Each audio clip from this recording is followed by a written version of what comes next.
कर्मा भाई तो चूल्हे पे हंडी रख के चली जाती थी पानी भरने, नहाने, स्नान करने। और खिचड़ी नीचे से चोट है तो जाती जाती क्या कहती थी? सामने से निकल के जाओ, जगन्नाथ जी से के जाए, स्नान करने जा रही हूं, खिचड़ी रख दी है चूल्हा पर, तेरे लिए बना रही हूं।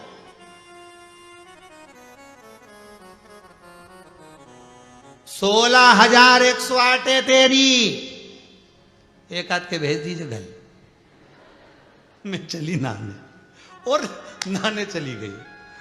अब खिचड़ी जलने लगी, सुगंध भगवान को आई। भगवान बोले जगन्नाथ जी, रुक्मणी बोली बोलो प्रभु क्या बात है?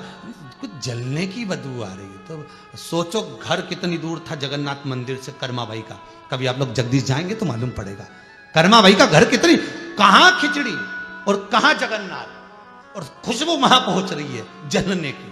भगवान कहे रुक्मणी बोली बोलो प्रभु क्या बात? कुछ जलने की बदबू आ रही है।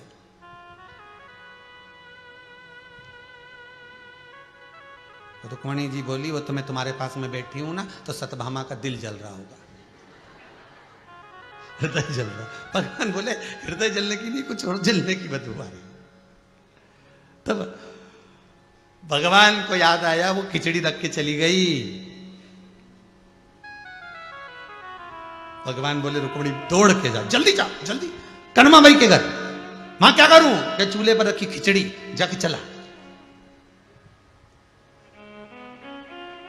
अब जब फूकनी से फूक मारे, खिचड़ी चला।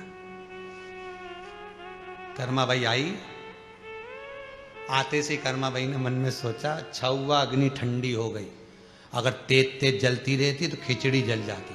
वो तो समझदारी कर दी मैंने कि लकड़ी को थोड़ा बाहर खींच के चली गई थी। माताओं में बहुत समझदारी होती है, जब आंच को कम करना रहता है ना, तो वो लकड़ी जो जलती है ना चूल्हा में, उसको बाहर कर जाती है। तो वो मैं तो अच्छी आंच को थोड़ी कम कर गई ने, लकड़ी के बाहर कर गई।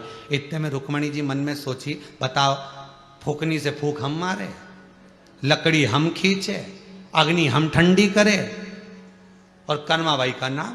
अब रुक्मणी जी रुष्ट होकर सीधे जगन्नाथ जी के पास पहुंच गई।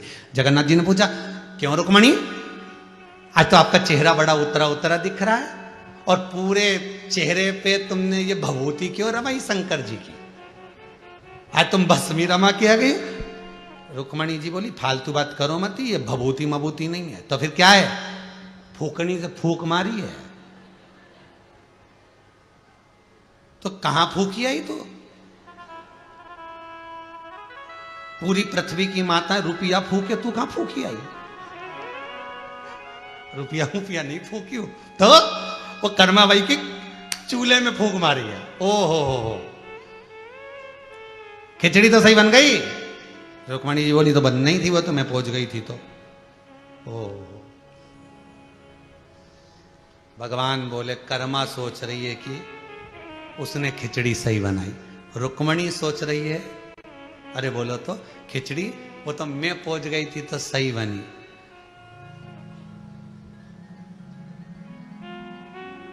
खिचड़ी किसने बनाई हो? तुम बोलो ईमानदारी से, ये तुम्हारी कथा चल रही है और किसी की नहीं है।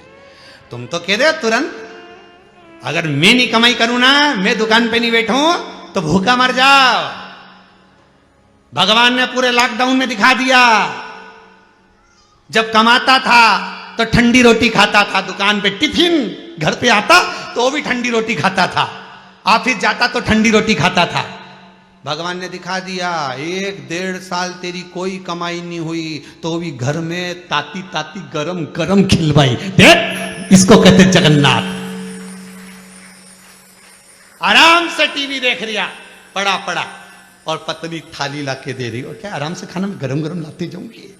अब इतनी गरम रोटी तूने कभी खाई? ईमानदारी से बोल, जब से कमा रहा है दिल पर हाथ रखकर बोलना, इतनी गरम रोटी कमाना चालू करा जब से अभी तक खाई नहीं खाई। पर लॉकडाउन में जगन्नाथ ने खिलाई, लॉकडाउन में जगदीश ने तुम्हें खिलाई। पोहा, मंगोड़ा, कचौड़ी, भेलपुरी, मीन चाउमीन, सब।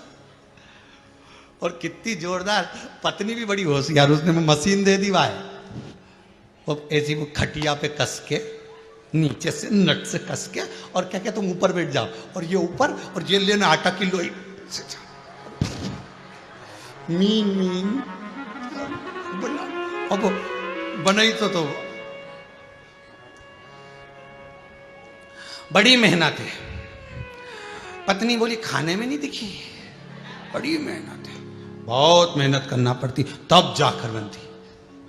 गरम गरम मिला है, उस परमात्मा ने, उसको धन्यवाद देना चाहिए साहब कि कोई ना दुकान चल रही थी, ना व्यापार चल रहा था, ना कोई लाकर दे रहा था, अगर कोई खिला रहा था तो मेरा विश्वनाथ भरण पोषण कर रहा था, मेरा जगन्नाथ दे रहा था, उसको धन्यवाद देना चाहिए।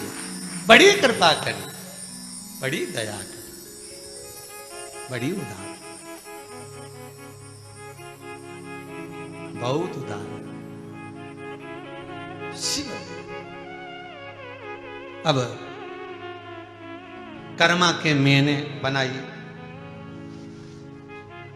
रुक्मणी के मैनी पोसती तो, अरे बोलो तो जल जाती।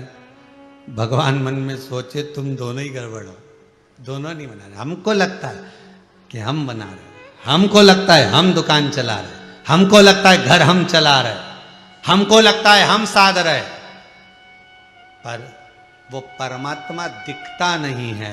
श्वास में शिव है, करने वाला सब शिव है। मेरा सब काम राम कर रहे हैं और हम राम के बल पे आराम कर रहे हैं। करता कोई और है, हम तो निमित्त है।